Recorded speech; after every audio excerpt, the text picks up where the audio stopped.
I'm often asked, what surprised you about the book? And I said that I got to write it. I would have never imagined that. Not in my wildest dreams did I think. I don't even consider myself to be an author. And I'm often asked, why do you think so many people have read this? This thing's selling still about 1 million copies a month. And I think it's because spiritual emptiness is a universal disease. I think inside that at some point we put our heads down on the pillow and we go, there's got to be more to life than this. Get up in the morning, go to work, come home, watch TV, go to bed. Get up in the morning, go to work, come home, watch TV, go to bed. Go to parties on weekends. A lot of people say, I'm living. No, you're not living. That's just existing. Just existing. I really think that there's this inner desire. I do believe what Chris said. I believe that you're not an accident. Your parents may not have planned you, but I believe God did. I think they're accidental parents. There's no doubt about that. I don't think they're accidental kids. And I think you matter. I think you matter to God. I think you matter to history. I think you matter to this universe. And I think that the difference between what I call the survival level of living, the success level of living, and the significance level of living is, do you figure out what on earth am I here for? I meet a lot of people who are very smart and say, but why can't I figure out my problems? And I meet a lot of people who are very successful who say, why don't I feel more fulfilled? Why do I feel like a fake? Why do I feel like I've got to pretend that I'm more than I really am? I think that comes down to this issue of meaning, of significance, of purpose. I think it comes down to this issue of, why am I here? What am I here for? Where am I going? These are not religious issues. They're human issues. I wanted to tell Michael before he spoke that I really appreciate what he does because it makes my life work a whole lot easier. As a pastor, I do see a lot of kooks. And I have learned that there are kooks in every area of life. Religion doesn't have a monopoly on that, but there are plenty of religious kooks. There are secular kooks. There are smart kooks, dumb kooks. There are people. A lady came up to me the other day, and she had a white piece of paper. Michael, you'll like this one. And she said, what do you see in it? And I looked in, and I said, well, I don't see anything. And she goes, well, I see Jesus, and started crying and left. I'm going, okay. Fine. Good for you.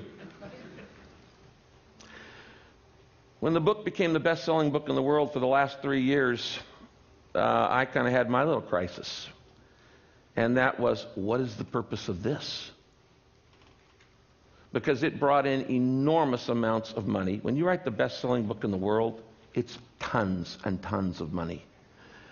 And it brought in a lot of attention, neither of which I wanted. When I started Saddleback Church, I was 25 years old. I started it with one other family. And in 1980. And I decided that I was never going to go on TV because I didn't want to be a celebrity. I didn't want to be a, quote, evangelist, televangelist. That's not my thing. And all of a sudden it brought a lot of money and a lot of attention. I don't think, now this is a worldview, and I will tell you, everybody's got a worldview. Everybody's betting their life on something. You're betting your life on something. You just better know why you're betting what you're betting on. So everybody's betting their life on something. And when I made a bet, I happen to believe that Jesus was who he said he was. But everybody's got, and I believe in a pluralistic society, everybody's betting on something. And when I started the church, I had no plans to do what it's doing now. And then when I wrote this book, and all of a sudden it just took off. And I started saying, now what's the purpose of this? Because as I was starting to say, I don't think you're given money or fame for your own ego, ever. I just don't believe that. And when you write a book that the first sentence of the book is, it's not about you, then when all of a sudden it becomes the best-selling book in history, you got to figure, well, I guess it's not about me. That's kind of a no-brainer. So what is it for? And I began to think about what I call the stewardship of affluence and the stewardship of influence. So I believe essentially leadership is stewardship. That if you are a leader in any area, in business, in politics, in sports, in art, in academics, in any area, you don't own it. You are a steward of it. For instance, that's why I believe in protecting the environment. This is not my planet. It wasn't mine before I was born. It's not going to be mine after I die. I'm just here for 80 years, and that's it. I was debating the other day on a talk show, and a guy was challenging me and go, what's a pastor doing on protecting the environment? And I asked this guy, I said, well, do you believe that human beings are responsible to make the world a little bit better place for the next generation? Do you think we have a stewardship here to take the environment seriously? And he said, no. I said, no, you don't. I said, let me make this clear again. Do you believe that as human beings, I'm not talking about religion, do you believe that as human beings it is our responsibility to take care of this planet and make it just a little bit better for the next generation? And he said, no, not any more than any other species. When he said the word species, he was revealing his worldview. And he was saying, I'm no more responsible to take care of this environment than a duck is. Well, now, I know a lot of times we act like ducks, but you're not a duck. You're not a duck. And you are responsible. That's my worldview. And so you need to understand what your world is, the worldview is. The problem is most people never really think it through. They never really codify it or qualify it or quantify it and say, this is what I believe and this is why I believe what I believe. I don't personally have enough faith to be an atheist. But you may. You may. Your worldview, though, does determine everything else in your life because it determines your decisions, it determines your relationships, it determines your level of confidence, it determines really everything in your life. What we believe, obviously, and you know this, determines our behavior, and our behavior determines what we become in life. So all of this money started pouring in, and all of this fame started pouring in, and I'm going, what do I do with this? My wife and I first made 5 decisions on what to do with the money. We said, first, we're not going to use it on ourselves. I didn't go out and buy a bigger house. I don't own a guest house. I still drive the same 4-year-old Ford that I've driven. We just said we're not going to use it on us. The second thing was I stopped taking a salary from the church that I pastor. Third thing is I added up all that the church had paid me over the last 25 years, and I gave it back. And I gave it back because I didn't want anybody thinking that I do what I do for money. I don't. In fact, personally, I've never met a priest or a pastor or a minister who does it for money. I know that's the stereotype. I've never met one of them. Believe me, there's a whole lot easier ways to make money. Pastors are like on 24 hours a day call. They're like doctors. I left late today. I'd hoped to be here yesterday because my father-in-law is in his last probably 48 hours before he dies of cancer. And I'm watching a guy who's lived his life. He's now in his mid-80s. And he's dying with peace. You know, the test of your worldview is not how you act in the good times. The test of your worldview is how you act at the funeral. And having been through literally hundreds, if not thousands, of funerals, it makes a difference. It makes a difference what you believe.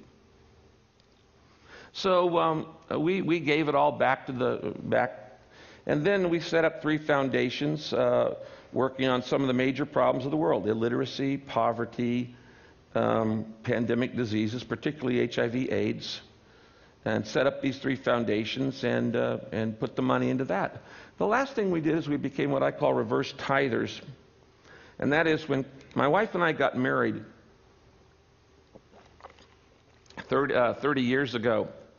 We started tithing. Now that's a principle in the Bible that says give 10% of what you get back to charity. Give it away to help other people.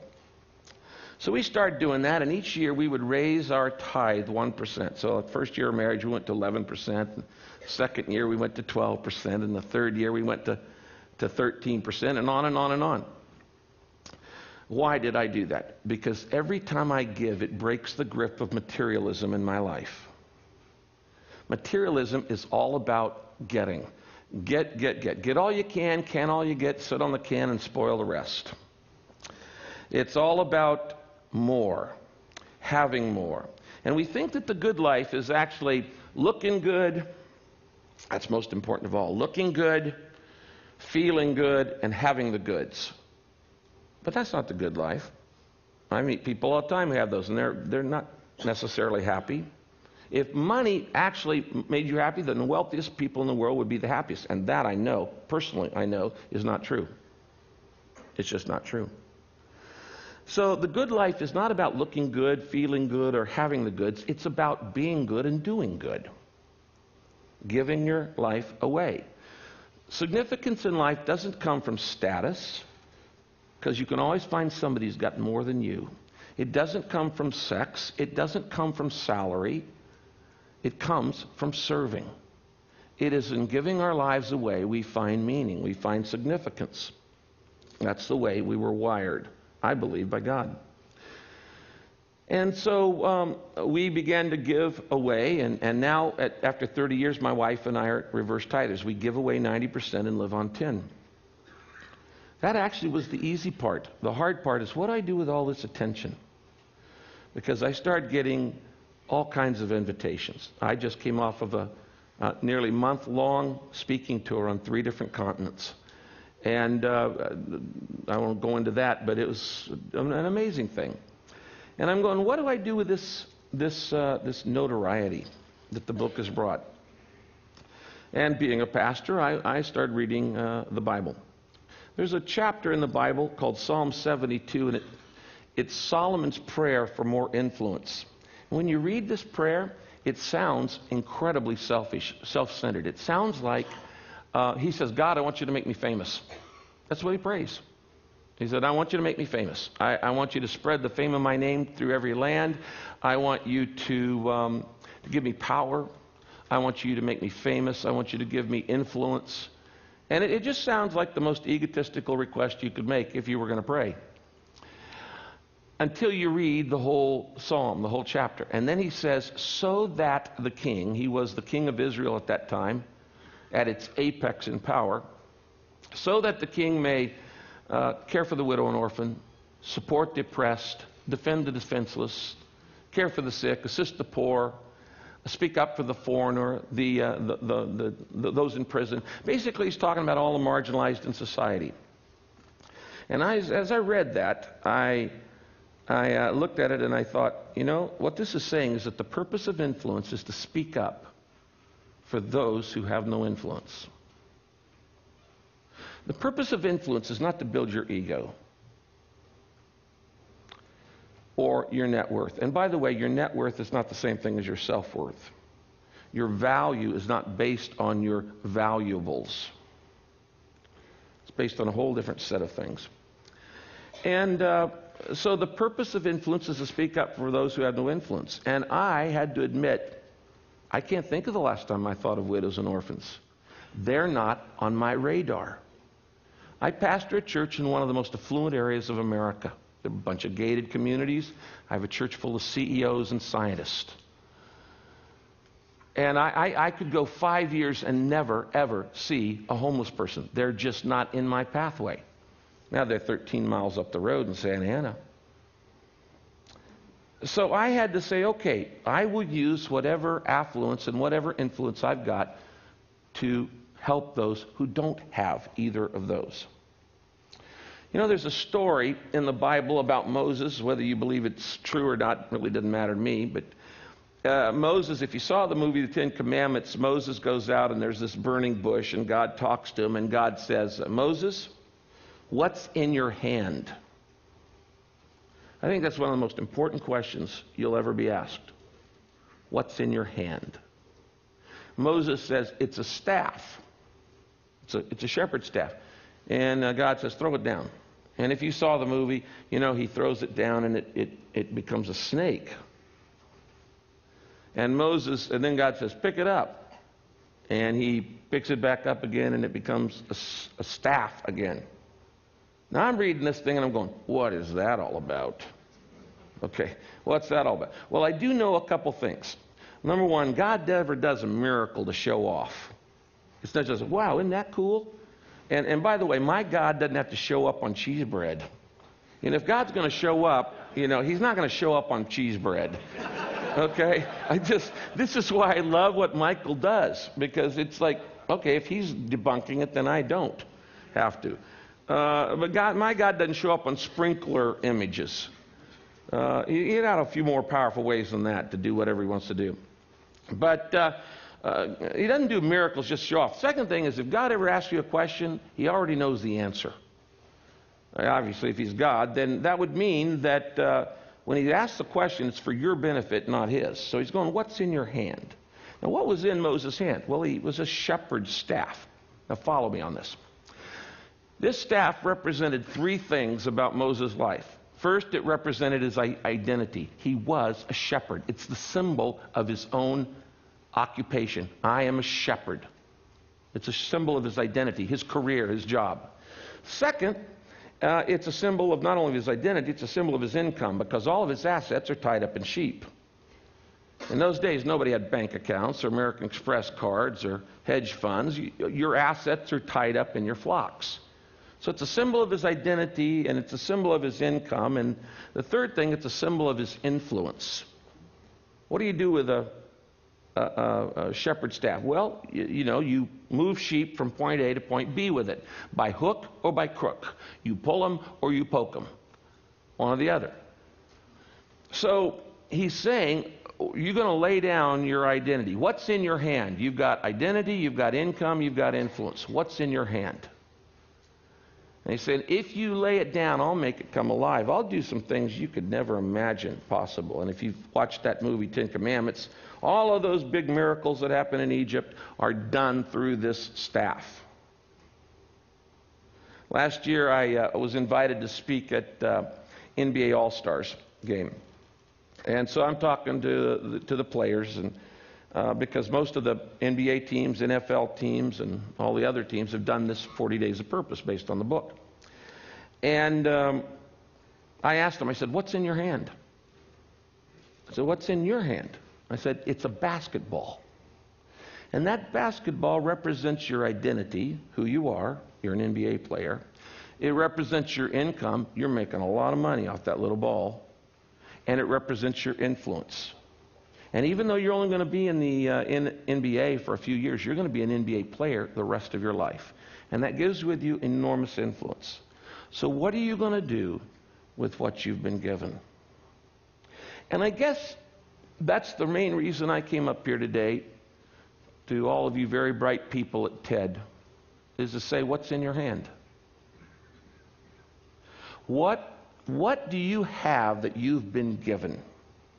Talent, background, education, freedom, networks, opportunities, wealth, ideas, creativity.